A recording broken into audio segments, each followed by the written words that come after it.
نحمده ونصلي على رسوله الكريم أما بعد فأعوذ بالله من الشيطان الرجيم بسم الله الرحمن الرحيم إن الله وملائكته يصلون على النبي يا أيها الذين آمنوا صلوا عليه وسلموا تسليما اللهم صل على سيدنا مولانا محمد معدن الجود والكرم وآلہ الکرام واصحابہ العظام وابنہ الکریم وبارک وسلم۔ افسوس ہے ہماری قوم کے پاس 10-15 منٹ بیٹھنے کا وقت نہیں ہے۔ ہاں، اگر کوئی فالتو بات ہو، باہر وقت ضائع کرنا ہو، برج کے نیچے ادھر ادھر گپے مارنے ہو، کھڑے رہ کر کے کسی کی غیبت کرنی ہو، تو اس کے لیے ہماری قوم کے پاس وقت ہے، مگر اللہ و رسول کی باتیں سننے کے لیے ہماری قوم کے پاس استغفر اللہ وقت نہیں ہے۔ یہی وجہ ہے کہ آج دیکھیے ہماری دنیا میں کوئی حیثیت، کوئی اوقات نہیں ہے۔ جو چاہتا ہے جس طرح چاہتا ہے ہمیں گاجر مولی کی طرح قتل کر دیتا ہے۔ ہماری قوم کو ہمارا خون جو ہے وہ پانی سے بھی زیادہ سستا ہو گیا۔ یہی وجہ ہے کہ ہم نے بس اللہ و رسول علم دین سے دوری اختیار کر لی۔ جو فاسد باتیں ہیں، جو گناہ کے کام ہیں، ہماری پوری قوم اسی میں لگ گئی۔ خیر، اللہ سب کو نیک توفیق عطا فرمائے۔ حضرت ابوبکر صدیق کا مہینہ ہے، پرسوں حضرت سیدنا ابوبکر صدیق کا یوم وصال بھی گزرا۔ آج 24 تاریخ ہے۔ اب اگرچہ یوم وصال گزر گیا، مگر ذکر ابوبکر صدیق صرف یوم وصال ہی کو کیا جائے ایسا تو ہے نہیں۔ ہم تو الحمدللہ یہ کہتے ہیں کہ ہر دن ہمارے بزرگان دین کا دن ہے۔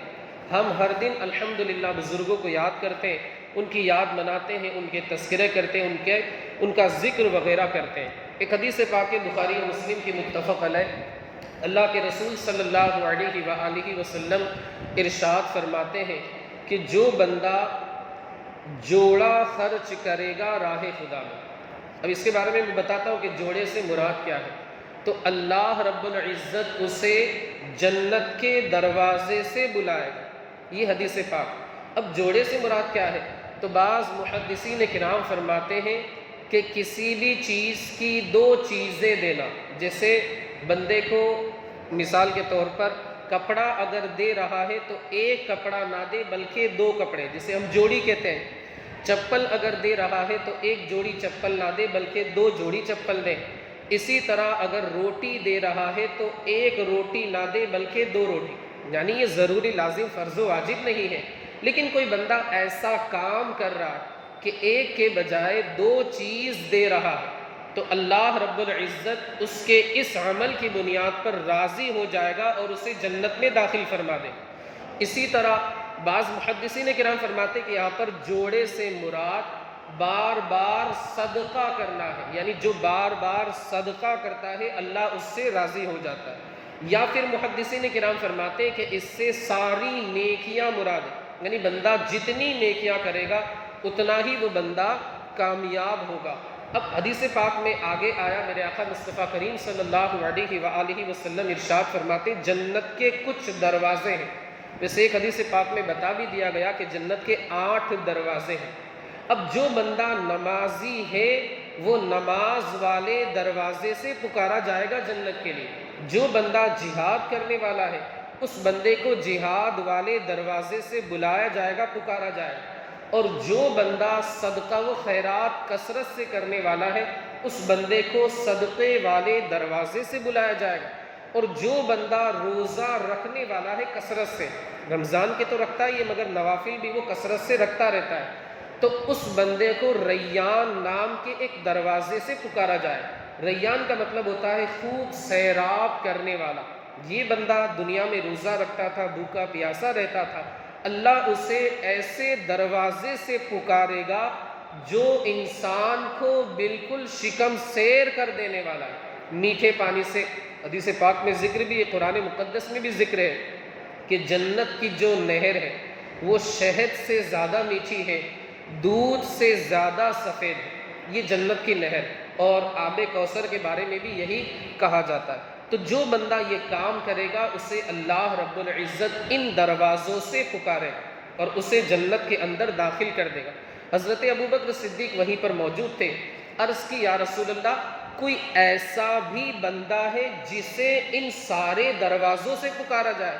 ایک تو تھا کہ نمازی ہے تو نماز، جہادی ہے تو جہاد والے دروازے سے، اسی طرح روزے دار ہے تو روزے والے دروازے سے، صدقہ و خیرات کرنے والا ہے تو صدقہ و خیرات کرنے والے دروازے سے، یعنی ایک ایک سب کے حصے میں آئے.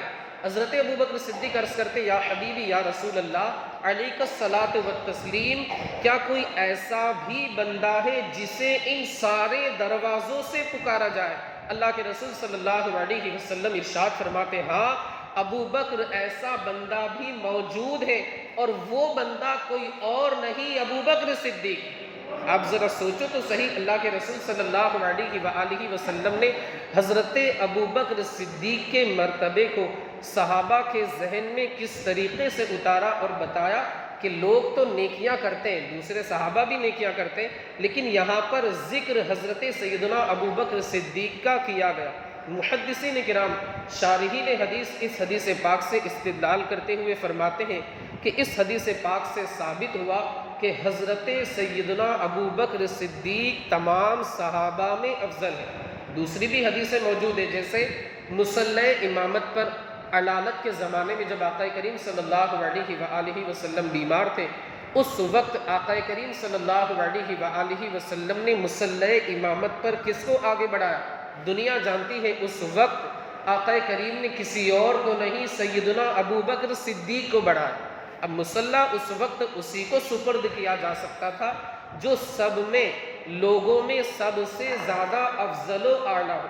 یہ بھی ہماری اہل سنت و جماعت کی ایک دلیل ہے. مولا کائنات بھی ہمارے سر آنکھوں پر، لیکن خلافت کا جو مسئلہ ہے سب سے پہلے نمبر ہے حضرت ابوبکر صدیق، پھر عمر فاروق اعظم، پھر عثمان غنی، پھر مولا کائنات شیر خدا حیدر کرار فاتح خیبر ذوالفقار ابو تراب داماد مصطفیٰ، اہل بیت میں سے جو کہ ایک ہے حضرت علی کرم اللہ تعالی وجہہ الکریم.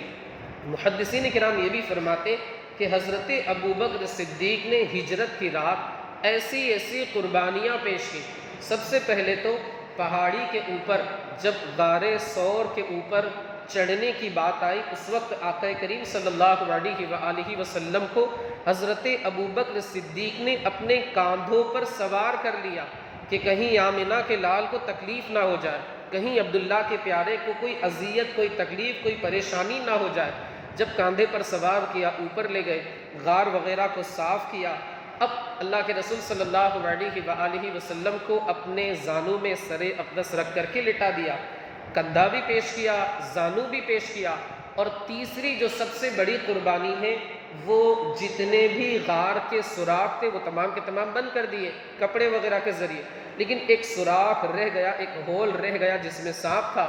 اب حضرت ابوبکر صدیق کے پاس کپڑے وغیرہ تو نہیں تھے، آپ نے اپنا مقدس پیر اس غار کے، یعنی جو سوراخ کا ہول تھا، اس کے اوپر رکھ دیا. بار بار وہ آپ کو ڈستا رہا، ڈستا رہا، ڈستا رہا. آپ صبر کرتے رہے، بالآخر آپ کی آنکھ سے قطرہ گرا وغیرہ وغیرہ. یہ ساری چیزیں آپ جانتے ہیں. محدثین کرام فرماتے ہیں کہ جس زانو کے اوپر مصطفیٰ کریم نے اپنا سر اقدس رکھ دیا، وہ زانو، وہ پیر تمام لوگوں کے پیروں سے افضل ہو گیا. تو جس ذات کو رسول اللہ نے ہجرت میں اپنا ساتھی بنایا، وہ تمام لوگوں میں سب سے بہتر کیسے نہیں ہو سکتا؟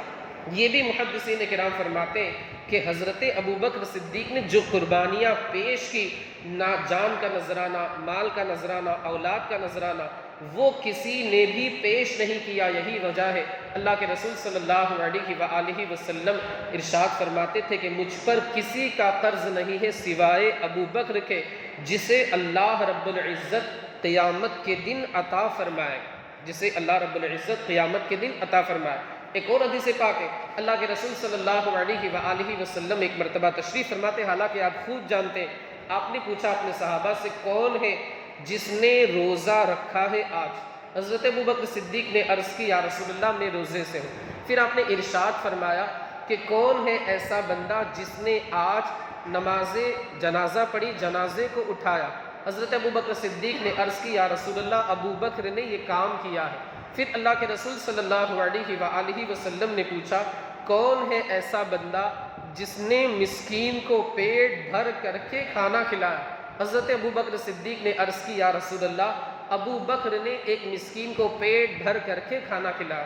پھر اللہ کے رسول صلی اللہ علیہ وآلہ وسلم نے پوچھا کہ کون ہے جس نے کسی مریض کی عیادت کی؟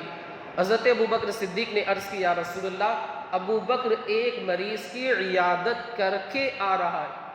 اب میرے آقا مصطفیٰ کریم رؤوف الرحیم جناب محمد الرسول اللہ صلی اللہ علیہ وآلہ وسلم ارشاد فرماتے ہیں، اے ابو بکر خوش ہو جاؤ، جس بندے نے یہ سارے کام کیے اللہ اسے بے حساب جنت میں داخل فرما دے، او کما قال النبی صلی اللہ علیہ وسلم۔ آپ دیکھیں یہاں پر حضرت ابو بکر کے جنتی ہونے کی بشارت، ویسے تو عشرہ مبشرہ میں سے تو ہے ہی، وہ ایک دوسری حدیث پاک ہے، ابو بکر فی الجنہ، عمر فی الجنہ، عثمان فی الجنہ، علی فی الجنہ، سعد فی الجنہ، سعید فی الجنہ، طلحہ فی الجنہ، زبیر فی الجنہ، ابو عبیدہ فی الجنہ، سعد بن ابی وقاص فی الجنہ۔ اس طرح دوسری حدیث پاک سعد بھی عشرہ مبشرہ کی تو ہے ہی، میرے امام فرماتے وہ دسو جن کو جنت کا مزدہ ملا، اس مبارک جماعت پہ لاکھوں سلام، اور اللہ نے اپنے نبی کو مختار کل بنا کر کے بھیجا ہے۔ حضرت تاج الشریعہ فرماتے جہاں بانی عطا کر دے، بھری جنت ہبا کر دے، نبی مختار کل ہے جسے جو چاہے عطا کر دے۔ یہ اللہ رب العزت نے اپنے نبی کو اختیار دیا، مالک کونین ہے، گو پاس کچھ رکھتے نہیں، دونوں جہاں کی نعمتیں ہیں ان کے خالی ہاتھ میں۔ یہاں پر آپ دیکھیں محدثین کرام فرماتے ہیں کہ رسول اللہ تو جانتے تھے کہ یہ سارے اعمال کس نے کیے ہیں۔ اللہ کے رسول صلی اللہ علیہ وسلم غیب جانتے ہیں، ہمارا یہ عقیدہ ہے، عالم الغیب فلا یظہر علی غیبہ احدا، اور کوئی غیب کیا تم سے نہا ہو بھلا، جب نہ خدا ہی چھپا تم پہ کروڑوں درود۔ لیکن اس کے باوجود آپ نے اپنے صحابہ سے پوچھا، اس کی وجہ کیا ہے؟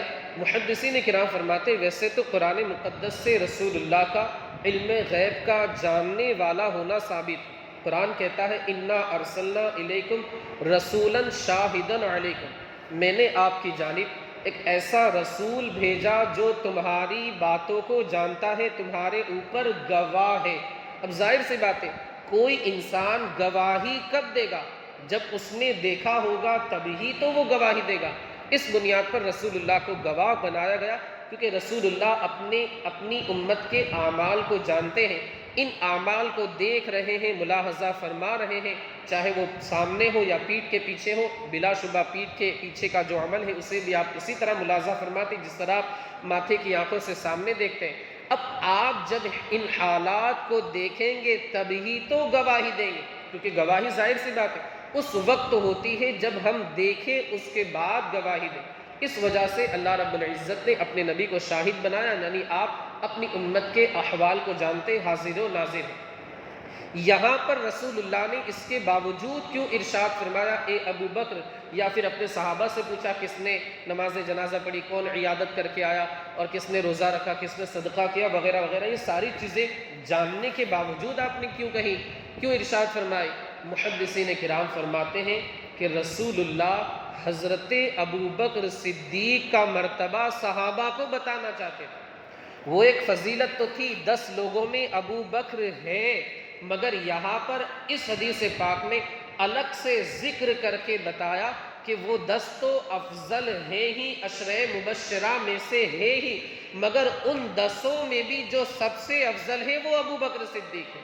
اس وجہ سے رسول اللہ نے الگ سے یہاں پر ذکر فرمایا، اور اپنے جو خاص اپنے غلام تھے، غلام صادق، ان کے عمل کا تذکرہ کر کے آپ نے اپنی امت کو پیغام دیا کہ یہ ایسی شخصیت ہے کہ اللہ رب العزت نے انہیں جنتی بنایا ہے۔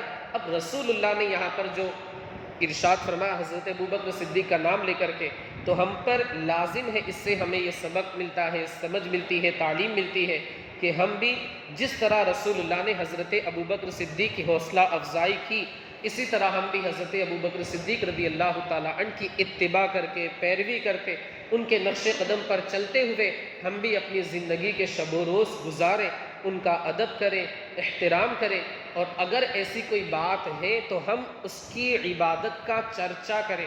جیسے اگر کوئی بندہ نیک ہے، نمازی ہے، تہجد گزار ہے، قرآن مقدس پڑھنے والا ہے، ہم اسے جانتے ہیں، دوسرے نہیں جانتے، اگر اندیشہ ہے کہ یہ ریاکاری نہیں کرے گا، یعنی ریاکار نہیں بن جائے گا، اس عمل کو نہیں چھوڑ دے گا، تو ہمیں چاہیے کہ ہم اس کی حوصلہ افزائی کریں، لوگوں میں اس کا ذکر کریں تاکہ لوگ اس کی عزت کریں، لوگ اسے قدر کی نگاہ سے دیکھیں، اس کی حوصلہ افزائی ہو اور وہ بندہ وہ عمل جاری رکھے، تسلسل اس میں برقرار رکھے اور عبادت اللہ وحدہ لا شریک کی زیادہ سے زیادہ کرے۔